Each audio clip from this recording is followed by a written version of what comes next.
I am committed, I am determined, I am focused on transforming Kenya.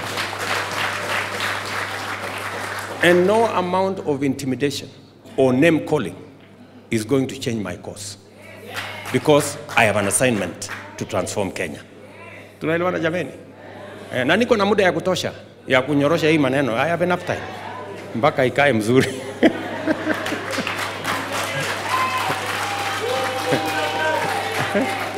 Munasikia watu wananipigia makelele, lakini mimi sijali makelele. Mimi I am focused.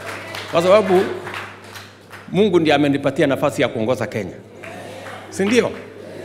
Na amenipatia assignment ya kutransform this nation. Na hiyo assignment I will see it through. Mnanielewa?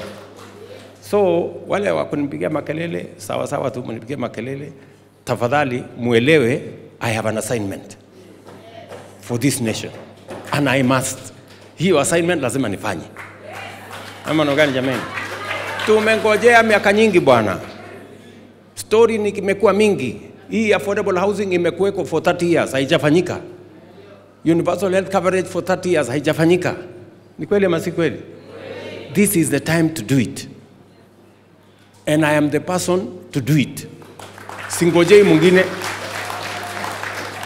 Huyo mwingine atakuja kushikilia huko asonge naye, lakini mimi ndio nitakaza kamba hapa mpaka ifanyike. Sijui kama tunaelewana my friends.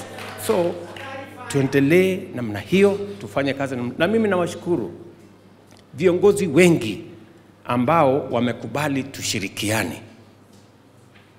Mheshimiwa Raila Odinga amekubali ya kwamba tuweke taifa letu la Kenya mbele. Viongozi wengine wengi hawa wakiwemo wabunge hawa ndugu zangu, mbali na mipaka ya chama tumekubaliana we must transform this nation together. Ama namna gani jameni? So we must work together.